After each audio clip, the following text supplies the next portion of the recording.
This episode is brought to you by Amazon. Sometimes the most painful part of getting sick is the getting better part. Waiting on hold for an appointment, sitting in crowded waiting rooms, standing in line at the pharmacy, that's painful.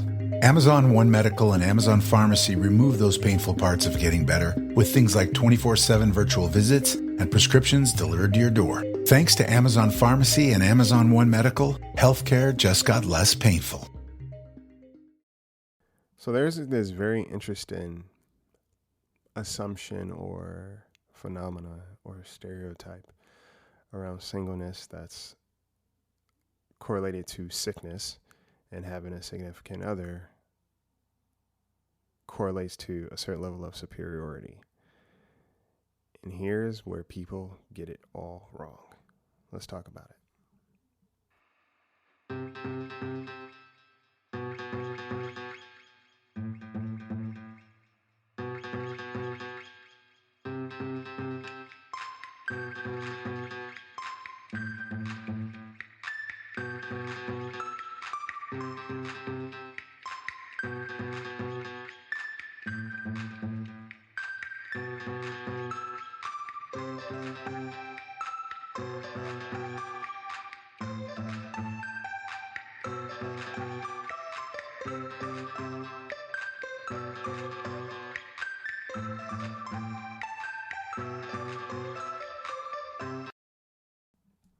Guys, what's goody? Welcome to the Bird Brain Podcast, where the goal is to rise above it all, stay elevated, create that infinity up your you. I'm your host, Isaiah, and it's funny. I don't know why. I think it's just the timing of when I record podcast episodes, but it allows me to think about how fast the year is going. I'm like, holy crap. We got 4 months left, technically, in the year. That's crazy, y'all. How crazy. Only 4 months. Am I counting that right? Yeah, because August, September, October, November. Yeah, 4 months left. Take a deep breath. Take a deep breath. If you're still here, that means there's still work to be done. And if it was meant to be done by now, it would have. And there's a lot to consider. If it was your hot girl, hot boy, hot they summer, they them, and you feel like you didn't succeed, hey, there's still time to be a hottie. How are you guys, first of all? How are you doing? How's your spirit? How's your head space? How's your heart space? How's that all navigating? I've been doing pretty good. If I'm being completely honest, I've been doing pretty good. There's a different level of focus I just have about a lot of things. And it's like, yeah, other things are still coming up, but overall, there's a certain level of determination and trajectory I have about other things, right? So while life is doing its thing, Isaiah is still navigating it properly, or to the best of his ability. And it shows, right? There's been a lot of changes in this year alone. So many changes, y'all. So many changes. And when I think about it, very necessary changes, right? Nothing here is insignificant. And even things that are uncomfortable are necessary. I always say that, if it's uncomfortable, then likelihood it was meant to happen or it needed to happen. So I embrace it. Like I don't fear change. I am not fearful of change and, pivoting and creating new habits or just being more cognizant of certain things. I'm not fearful of it at all. Actually, I welcome it and I handle it, right? I like to be pretty proactive, and there's some things I hesitate on, but overall, I'm cool with change. That's how I got here, right? I'm really cool with things changing even when they're uncomfortable. And yeah. And there's something I've been thinking about, I think. So I finished that book, The Other Significant Others, and it was really insightful and very, very, very, very, let's say, telling and also sobering. And one of the things I didn't realize until I was just thinking about it just now, in the book, I noticed that women had an easier time creating these lifelong friendships than men did. There were two recounts of, two straight guys who were making it a point to have their friendship be a priority or the nucleus of everything else around them. And they were dating, they had relationships outside of their friendship, obviously. And they faced kind of like interesting backlash around community and, their parents, their family, like, yo, are you guys dating? And they're like, no, that's just, that's my best friend, or that's like my life partner. And I'm still dating. I have relationships outside of this other person, but this is still somebody I plan to have in my life moving forward. And then it was interesting because there was this gay guy and a straight guy who decided to be, they were going to have their friendship, like so much so they moved in together. The straight guy had a relationship outside of this friendship, and the gay guy, I think he chose celibacy, right? Because there was a religious aspect that was added into it as well. And those were the two recounts for male connections, right? The other significant other. And then a lot of the book focused on women, or had recounts of women who were raising families together, right? Who were deciding to live out the rest of their lives together, like fighting for custody, making it a point to legally adopt one person's child or the other. I think one woman got cancer, and the other one was, to some degree, the power of attorney, and it was her friend. It wasn't even her relative, and they were just kind of unpacking like how, society kind of caters to, a married couple or a partnership. So they were having like hard times doing certain things that your partner, like being with a partner or having a partner, would have a very easy time with, right? What's socially acceptable. And I thought about that because, there's this question that people ask of like, oh, are you single, or why are you single, or something to that effect. And it's treated like, what's wrong with you, right? Whereas a person who is in a relationship is seen as the winner, right? We see partnership as like a trophy that we get in life. And if you have it, then by design, you're better. And, even in our friendships, there's this thing where, and it depends on the person. I'd say it depends on the person, where if they're in a relationship and you're not, there's a certain way they treat you, or even certain things they'll say sometimes that are very telling in terms of like a certain level of superiority or otherness that they have to them being in a relationship and you not being in one. And when you really sit and think about it, it's like, oh, that's interesting, right? And sometimes it's not even whether or not the relationship is healthy. It's just the fact that I have one and you don't, that there is automatically this superiority. And even in the book, it talks about it. There was this quote. I wish I knew the quote off the top of my head, but it was saying how marriage is the only relationship that society really respects. It was something to that effect. And I was like, oof, that's a deep one. Marriage, or like, again, just companionship. And you see it, right? Because it's like, oh, when a person gets into a romantic partnership, the friends that they have should understand, like, hey, I'm going to abandon this relationship and we are still friends, but this relationship doesn't matter as much, and I'm going to prioritize this relationship. Or it's like, that dynamic of, if your partner says that they don't want you to be friends with somebody, or they want you to stop speaking to somebody, you do that. And a lot of people find that to be very acceptable, right? Your partner is allowed to delegate the other relationships in your life. And there's this kind of thing of like, well, whatever they say goes, you should respect your partner. But the other side of that is like, does your partner respect you?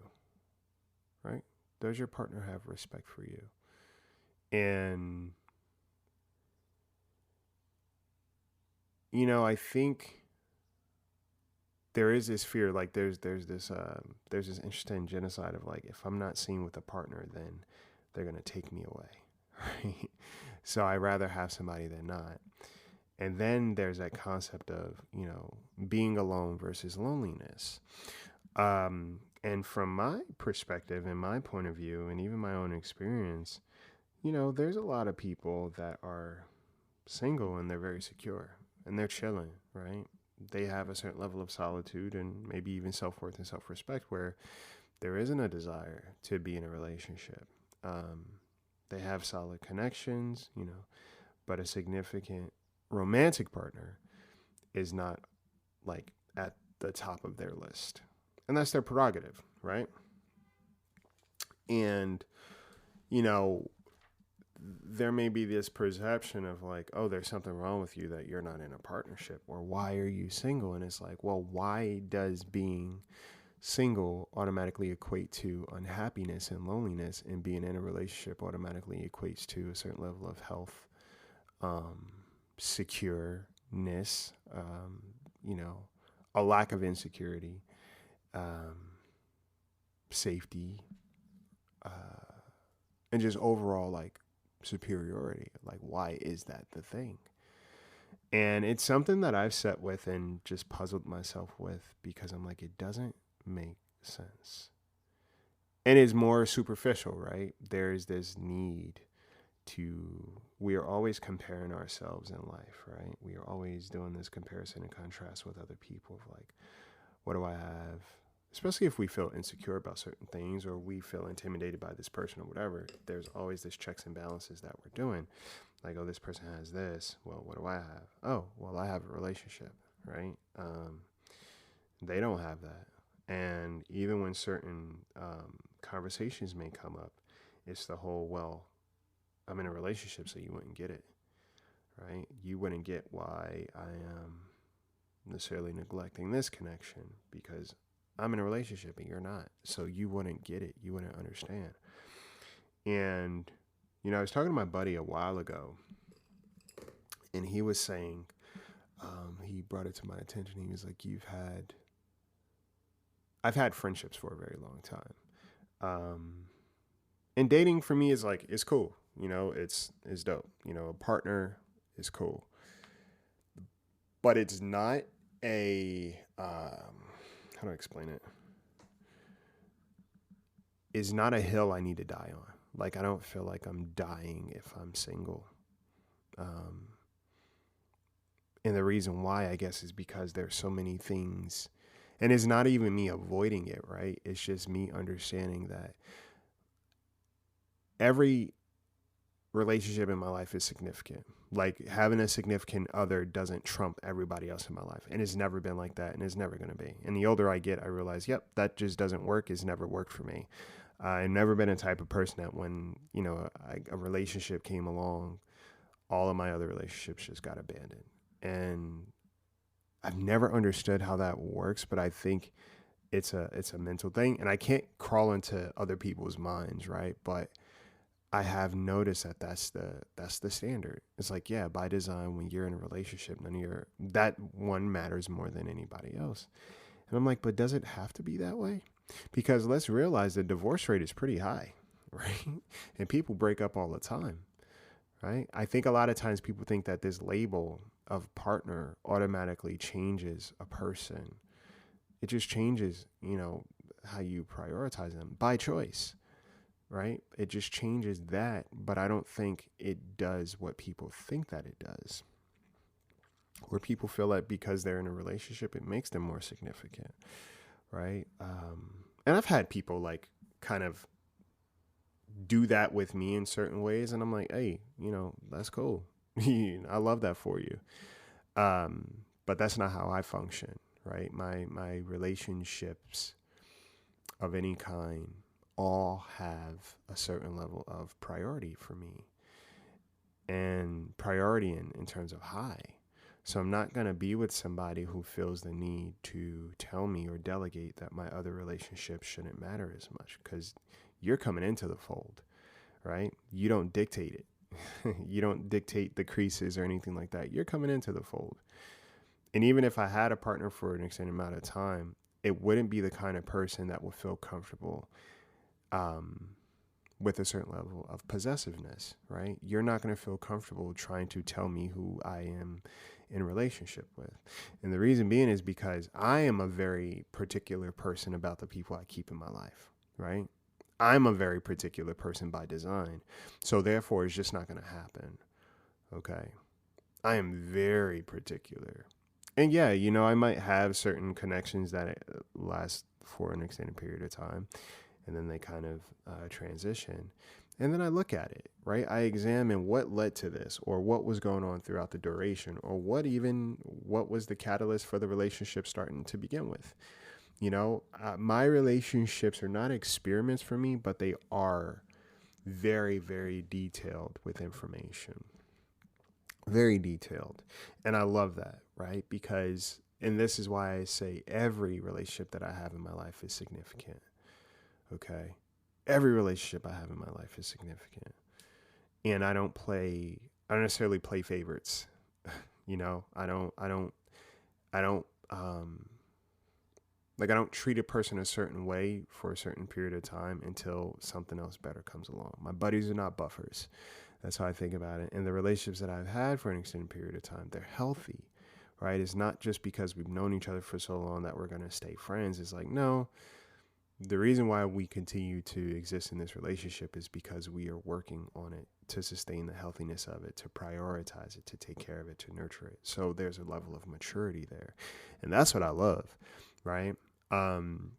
And even like working as a mental health coach, right? I work with people who are either working through their relationship, working to improve it, or working themselves out of it. And one of the things I've heard multiple times is how people say how lonely they felt in their relationship. And that's what people fail to realize. You could be with another person and be very lonely. Right? To be alone and to be lonely are not the same thing. Okay? Because a person can be with themselves and be very content, very much at peace, right? Very undisturbed, very self-aware, very self-secure. Okay? And very healthy. Okay? And then a person can be in a relationship, can have all these friends around them, etc., and still feel very isolated, disconnected, and lonely. But sometimes we posture, right? Sometimes it can be a certain level of performative, right? I want to be perceived that I have all these things and I have all these people around me that love me because it makes me seem a certain way how I want to be perceived. Okay. One of the things that makes, and I always say this, I always get nervous when it feels like I have too many friends. Right? It gives me a little bit of anxiety. And I was talking to my buddy the other day. I was like, there's a new connection, semi-new, that I've been developing. It's a friend of mine. And I said to him, I was like, you know what? I have room to try to put more effort in this connection. There are other connections that I don't have the capacity for. Right? Maybe I have tried, or maybe there's been a certain dynamic at play where I'm just like, I don't have it anymore. Right? Or there are very new connections that I don't have the space for. And then this one, I was like, yeah, I have room to pour into this one more. I have room to make more effort for this connection. Not that I wasn't in the first place, but just to try even more. Because a part of me knows this person and values this individual, and I want to make that effort, right? I can open up my capacity. Capacity is very elastic. So I find it interesting when we talk about what we have capacity for and what we don't. We don't have the capacity for things that we don't want to make capacity for, and we'll have capacity for things that we want to make it for, right? I know that to be true because of how I function, right? Capacity is very elastic, and I think when you can respect that from someone else and also acknowledge it in yourself, you can navigate relationships in a healthier way, right? I don't have the capacity to exist in relationships that are one-sided. I don't. In the past, I did. I had a very extensive capacity for those kinds of relationships where it was like, yeah, if you need me, I'm here. And I know that I have to self-soothe or self-sustain myself. I can't ask of anything from you, but I got your back, right? Um, and I had the capacity for that. And it made me uncomfortable in hindsight, or it made me feel a certain way in hindsight, and it definitely affected things. However, I made room for those relationships. These days, I don't have it. Okay? I don't have it. And then there are certain relationships I will give space to because I'm like, yeah, you know, I have the capacity to try. I have the capacity to try. Because a part of me trusts that, yeah, there will be some level of reciprocity or value or care or respect for the effort, right? And then other places I don't. Okay? But even when it comes to like who we keep around and why, I think it's so important to just recognize what your definition of community means. Okay? Is it to just be around people and not be by yourself? Or is it to be around people that reflect back who you are in the healthiest way possible? Right? Health versus history. I always say health of a connection is more important than the history of it. Like, how are we growing? Right? How have we changed? How are we inspiring each other? How do we consider the other people in each other's lives? Right? How do we value them? And it doesn't necessarily need to be an active value, but one of the things I realized about, I don't know if I'm repeating myself, but forgive me. But one of the things I realized in my relationships is they're considerate of the other people in my life. Like, oh, how's this person doing? Oh, that's cool, you know? But they also hold me accountable, right? You know, sometimes we'll have conversations, and if I'm wrong, they'll let me know. They're like, hey, maybe you should approach it this way, or this person, this is how they might be feeling, right? Very much accountability, and I respect and value that so much because it tells me the relationships I have in my life, these are people I have the opportunity to grow with. And I love that, right?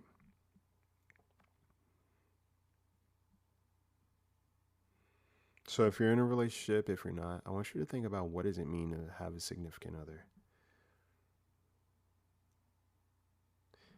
What does it mean to have friendships? Like, what does friendship represent for you? Some people don't really hold friendship to a high priority. I think a lot of people do see friendships as like activities, right? These are activities or accessories, but there's a lack of true deep bonds. And I see it more with guys, I think, than women. And, you know, you go on the internet and you see it otherwise. It's like, you know, women will readily leave their friendships for a romantic partner. And then somebody's like, yeah, guys don't do that. But I'm going to tell you, guys do it. Guys do it often. It's not a gender specific thing. It's just a thing. Yeah. So that truly does matter in terms of like just recognizing what relationships mean to you. What does it mean to be single? Are you afraid of being single? Right? How much does your significant other reflect back your identity? Like all of that to consider. Okay? You know? Because it does show up, right? It really does show up.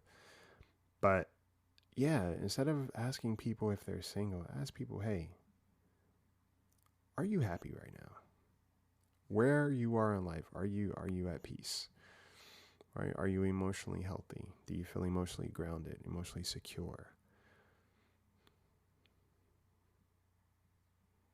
Ask those questions, all right? But in the meantime, take care of yourselves, okay? Take care of each other and take flight.